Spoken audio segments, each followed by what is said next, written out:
September 5 Tim ഫെൽബാം സംവിധാനം ചെയ്ത English history thriller സിനിമയാണിത്. ഇന്ന് ഈ ചിത്രത്തെക്കുറിച്ച്.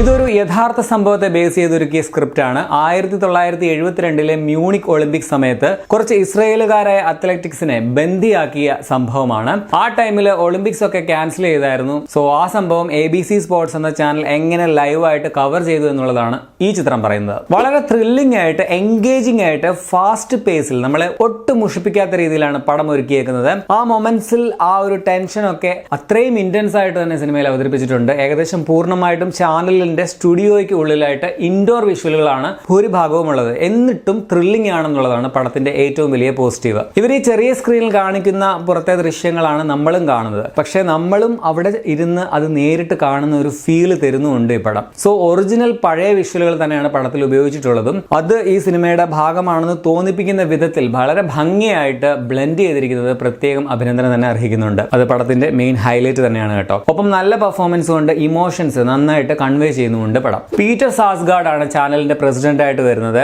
നൈസ് ആയിരുന്നു. അതുപോലെ കൺട്രോൾ റൂമിന്റെ ഹെഡ് ആയിട്ട് വരുന്ന ജോൺ മെഗാറോ, പുള്ളിക്കാരനും കിടുവായിരുന്നു. പിന്നെ ജർമ്മനിയിലാണല്ലോ സംഭവം നടക്കുന്നത്. അപ്പോൾ ജർമ്മൻ ഭാഷ ഇവർക്ക് ട്രാൻസ്ലേറ്റ് ചെയ്യുന്ന ഇവരുടെ ഒരു സ്റ്റാഫ് ഉണ്ട്. ലൂണി ബെഞ്ച് ആണ് ആ ക്യാരക്ടറായിട്ട് വന്നിട്ടുള്ളത്. പുള്ളിക്കാരി നല്ല കിടു പെർഫോമൻസ് ആയിരുന്നു. മാർവിനായിട്ട് വന്ന ബെൻ ചാപ്ലിൻ, അങ്ങനെ എല്ലാവരും നൈസ് പെർഫോമൻസ് തന്നെയായിരുന്നു. പടത്തിന്റെ ക്യാമറ, എഡിറ്റിംഗ്, മ്യൂസിക് ഒക്കെ മികച്ചതായതുകൊണ്ട് ടെക്നിക്കലിയും ബ്രില്യന്റ് ആയിട്ടുള്ള ഒരു സിനിമയാണെന്ന് പറയാം. പിന്നെ എടുത്തു പറയേണ്ടത് ഇതിന്റെ ആർട്ട് അല്ലെങ്കിൽ പ്രൊഡക്ഷൻ ഡിസൈൻ ആണ്.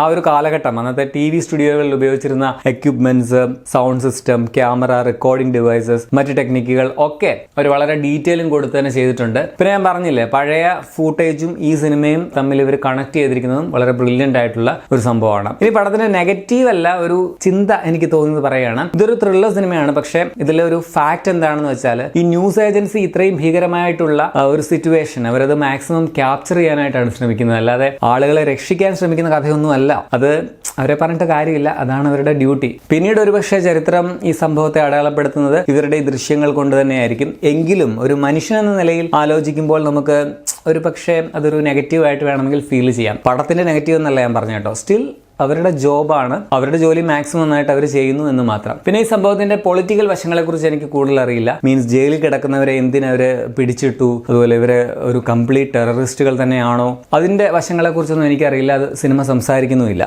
ആകമൊത്തം ടോട്ടലിൽ ഒരു മാസ്റ്റർ പീസ് അല്ലെങ്കിൽ അതിഗംഭീരമൊന്നും പറയാനില്ല. പക്ഷെ നല്ലൊരു സിനിമയാണ്. ഈ വർഷത്തെ ഓസ്കറിൽ ഒറിജിനൽ സ്ക്രീൻ പ്ലേക്കുള്ള നോമിനേഷൻ ലഭിച്ചിട്ടുണ്ട്. നല്ല പടമാണ്, എനിക്ക് ഇഷ്ടപ്പെട്ടു. ഒറിജിനൽ സംഭവങ്ങൾ വെച്ചിട്ടുള്ള ത്രില്ലർ പടങ്ങൾ കാണാൻ ഇഷ്ടമുള്ളവർ തീർച്ചയായിട്ടും മിസ് ചെയ്യേണ്ട. 1 മണിക്കൂർ 35 മിനിറ്റ് മാത്രമേ പടത്തിന് ദൈർഘ്യമുള്ളൂ. പടം ഇപ്പോൾ ഡിജിറ്റലി അവൈലബിൾ ആണ്. മെയിൻ പ്ലാറ്റ്ഫോമിലൊന്നും ഇന്ത്യയിൽ വന്നിട്ടില്ല. പക്ഷെ നിങ്ങൾക്ക് ഇന്റർനെറ്റിന്റെ ശക്തി ഉപയോഗിച്ച് കാണാൻ പറ്റും. അപ്പോൾ നിങ്ങൾ ഈ സിനിമ കണ്ടുള്ളവരാണെങ്കിൽ നിങ്ങളുടെ അഭിപ്രായം കൂടി കമന്റിൽ രേഖപ്പെടുത്തുമല്ലോ. അപ്പോൾ ശരി.